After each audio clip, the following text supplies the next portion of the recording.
Welcome to the Ice Talks, where we implement change every day.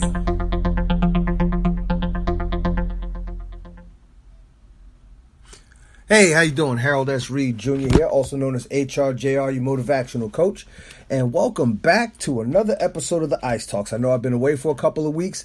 I promise you I will do better at being more consistent because I realize a lot of you have missed these podcasts. But at times I got to fall back so I can gain more information and do some more reading and get some more insight so I can actually have something that I've processed myself or even gone through an experience or two and have a means to share it with you. So, I got to ingest it, digest it, and then be able to process it and give it to you. So today I want to talk to you. I read an interesting little story, very short story. I mean, like very short. It wasn't a meme, but this wasn't a joking meme. All right. And it basically goes like this. A snake entered a carpentry shop, and as it crawled to the corner, it went through a saw and hurt itself a little bit. At that time, he turned around and bit the saw, and biting the saw, he hurt himself badly in the mouth. Then, not understanding what was happening to him and thinking that the saw was attacking him, he decided to roll around the saw as if wanting to suffocate it with his whole body and shaking with all its strength. It was so, unfortunately, that the snake ended up being killed by the saw. And the message that goes with this story is that sometimes we react in anger, thinking about hurting those who hurt us, but we're actually hurting ourselves. In life, sometimes it's better to ignore situations, people, and offenses because the consequences can be irreversible and catastrophic. With that being said, I must say I concur. Briefly stated, it's something that I jokingly say, but there's a measure of seriousness in it as well, and that is this. Maturity sucks. It sucks being mature. It sucks actually having to take a moment of pause and think about the consequences of my actions. I used to always tell my wife when I was on the job that whereas people think because I had that badge and that gun, oh, you think you so tough because you got that badge and that gun. Hell no. Having that badge and that gun I used to tell my wife, having that badge and that gun made me the biggest punk walking the streets because I know the consequences of my actions. Layperson 1 gets to an argument with layperson 2. Layperson 1 slaps the mess out of layperson 2 and they fight and they scrap and they walk away. Now, nobody does nothing. They shot a fair one, they call it a day. Now, layperson 1 gets into a verbal debate or an argument with me, knowing what I know. And let's say, hypothetically speaking, I get tired of this slick talk and I just crack him one across the jaw. Guess what? I know I'm getting jammed up for, at the very least, harassment, which in the state of New Jersey, unwanted touching constitutes harassment. And I don't think somebody really wants to get cracked across the jaw, right? And so at the very least, it's harassment. At the most, it can be assault. And depending on if there's any damage or loss of consciousness, it could even be upgraded to aggravated assault, right?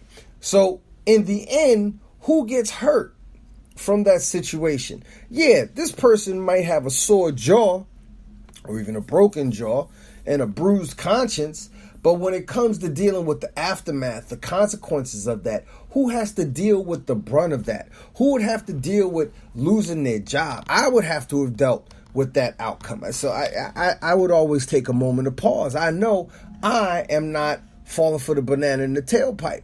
And so fortunately, well, that's not to say I haven't been tested at times when I was on the job where somebody actually wanted me to, cross that line. Fortunately, like I said, I was smart enough and mature enough to take a moment of pause, think about and know what the consequences of my actions are. I refuse to be that snake wrapping myself around the saw, squeezing the hell out of the saw, thinking I'm attacking the saw, but I keep hurt. See, that's the image of that snake in my mind when I think of stuff like that. When somebody pisses me off, right? Listen, I'm human. I want to go upside their head and snatch them back into the land of righteousness, or jump them or drop them off a cliff. I want to do the same things you would want to do. But at the same time, we have to be smart enough to think about the consequences of our actions. We have to be smart enough to not respond with the first emotion that strikes you. We have to even, I would go so far as to say, is that we have to be smart enough to not even respond verbally with the very first thought that comes into your mind. Because words are like bullets. And something they used to always tell us when we were training on the range, right? Be careful where you aim that weapon. Be careful where you point that weapon. Only point that weapon down range. Don't put your finger on the trigger till you're ready to shoot. All right? And shoot straight. Because bottom line, whatever you hit, you bought. And once that bullet is out, ain't no pulling it back. Nobody in the history of history has ever fired a weapon and been able to reach out and pull that bullet or pull that arrow or pull that projectile back. All right? Can't do it. Can't do it. So we have to be able to take a moment to pause and know whether or not it's worth taking that shot, shooting that shot. Sometimes not every shot is worth shooting, quite frankly. Sometimes every snappy comeback ain't worth even saying. Sometimes it's not worth it in the long run to carry on an argument with somebody. What was it? The old saying that Jay-Z quoted in his beef with, I think it was the diss track with Nas, against Nas, where he says, somebody told me a long time, a wise man told me not to argue with fools, because from a distance, people can't tell who is who. See, when somebody comes to you acting all reckless and stupid and all out of pocket, and they come talking to you crazy, and you respond crazy, now you both sitting there jaw-jacking at each other, and you putting on a show for everybody who doesn't have anything to do with it, or doesn't have anything to gain or lose from the situation. They just basically enjoying the show. But if all that jaw-jacking turns into jaw-breaking, or worse, somebody's going to have to deal with the consequences of that. We have to think about the consequences of our actions, because there are always consequences for our actions. As a matter of fact, there are consequences for things that we do, and there are consequences for the things that we don't do. The consequences for being smart enough to take that moment of pause could be, you know what? You get to go home that night. You get to survive that encounter.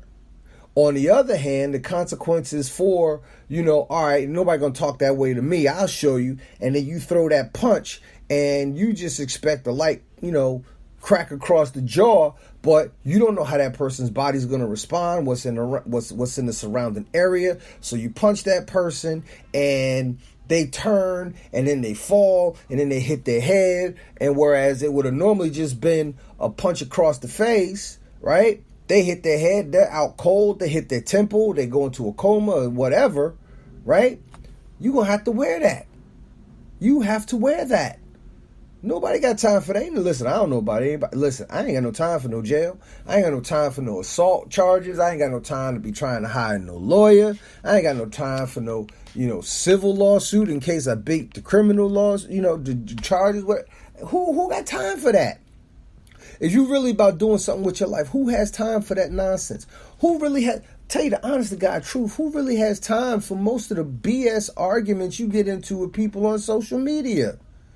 I've learned to let people just, you know what? What's the latest trendy saying? Live your best life. If that's how you have to go about living your best life, you have to be right in everything you say on social media. Okay, fine. You got that. You right. Wrong is all get out. Wrong as a $3 bill. But you know what? If it makes you feel better to be right, all right, you got that. You right. And then I'm going about my life, right? You got to think about yourself in the long run. You got to think about everything that's important to you and whether or not responding in anger to an already negative situation, how is that going to benefit you positively? How is that going to be of benefit to you in any way, shape, or form? There's no such thing as a negative benefit. Not that I'm aware of. Please educate me if there's a negative benefit. If something happened to you and it doesn't happen to me, I would say that's a negative benefit, right? You know what? There is such a thing as a negative benefit now that I think about it, because I'm thinking back, and I wrote about this in Find a Way to Make a Way, my first book, where I was working at Old Navy. And I had a coworker who was actually a brother who helped me get the job. He was, the job was so new for him as well that he didn't even have a title other than, regular agent, loss prevention agent for Old Navy. We, catching the shoplifters and dishonest associates and whatnot. But when we started building the team, we had enough members on the team to where somebody had to be lead or supervisor, and he got that, and I respected that. But I'm the type of person, I hit the ground running, and what wound up happening was he saw my eagerness to do the job well as ambition to replace him or to knock him out the box. And so what this brother started doing was he started sabotaging me. He started talking negatively about me talking to people about me behind my back, talking to sales associates and talking to managers about me behind my back, saying all kinds of negative stuff and whatnot. And I had to peep that. I had to see it for what it was, right? And when I saw it for what it was and when I understood the motives behind it, I had to figure out how to counteract it, right? And what I realized was, as long as I don't live up to the lies that he's telling, he in time will come to look like a fool. And that's just what I went about doing. My character at that point, it's like I was very stubborn in the sense that if I believed I was right and I could prove it, I really don't care what you have to say. We'll fight tooth and nail for me to prove that I'm right, And I realized I had to let that go. I had to change my way of thinking in order to endure this situation and come out on top of it. And so over the course of the next few months, I didn't talk to anybody. I just came to work. I sat at the desk where people would come in to sign in for work and sign in deliveries and whatnot. And I sat at that desk all day. I didn't talk to nobody. Right? They were like, what's wrong with Harold? What's wrong with Harold? And in time, when dudes kept talking about me to people began saying, but he's not doing that. The man come to work every day and don't say nothing to nobody. He just come to work and go home. So what are you talking about? Right? And in time, dude wound up looking like a fool. So, and then beyond that, when time came to, when Old Navy was building stores everywhere and they were expanding in northern New Jersey and whatnot, and a position opened up, a lead agent position opened up at a brand new store that they built from the ground up, I got that position. And about a month after I left and got that position, he got fired just on some dumb stuff. So yeah, there's a negative benefit to being smart enough to take a moment of pause. It's negative for the person who's messing with you, and the benefit is for you. Because you took the time to think about your future. You took the time to think about how this situation is going to affect you. You took the time to think about what the outcome was going to be. Let me tell you something. And I said this before. I'm human, just like you. I get mad at stuff, just like you. People piss me off, just like they do you. But the difference between me and a lot of other people is how I respond to that, how I react to that, what I say to that person, how I engage that person in the future. Listen, I reached out to a guy today, and I'm going to close with this. There was a person that I know that we share an affiliation with a particular group, and for years, me and this person just did not like each other. I would dare say at some point in time, hated each other's guts, okay? And anytime one of us had something to say, it was going to be an issue. There was going to be some serious, back and forth. It never got violent. It wasn't even about that. It was just that, there's things about him I didn't like, things about me he didn't like, and we just did not like each other. And over the course of time, it basically smoothed out into a detente, if you will. a peaceful truce, a sense of being cordial. We're cordial. That's how I'll categorize it. We're cordial with one another, right? And so a friend of mine came over to me when I was sitting in the cigar lounge, because that's what I do. Don't judge me. And asked me some questions about this potential job offer that he got. And who do I know that's in that career field? This dude who I don't really like. And we're cordial, we're cool, we shake hands when we see each other, and then we go on about our business, right? And so I reached out to dude and asked him if he, if I could have his permission to give his phone number to my boy, so my boy could reach out to him and get some information about that career field.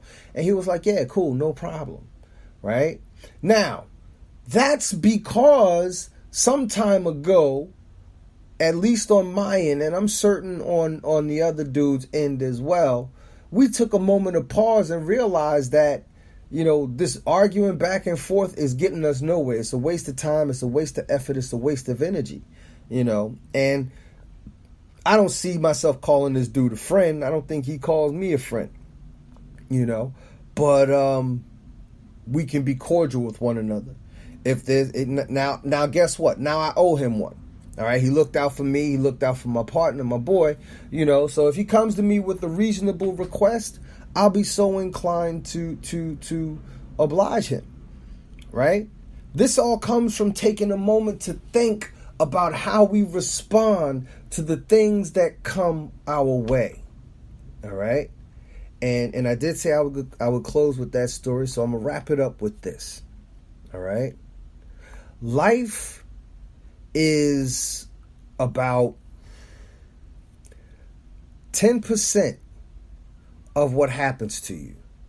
Life is about 10% of what happens to you. And 90% how you respond to what happens to you. Let me say that again. Life is about 10% of what happens to you and 90% about how you handle it, how you respond, how you react. Take the time. Take a moment of pause. If you can, if the situation calls for it, don't just fall out your face with the first thing that comes to mind. Don't just pour your heart out and it be all anger and negative energy, because you can't. Once you pour it out, you can't get it back. Once you shoot your shot, once you shoot that bullet, once you shoot that angry word, you can't pull those words back into your face.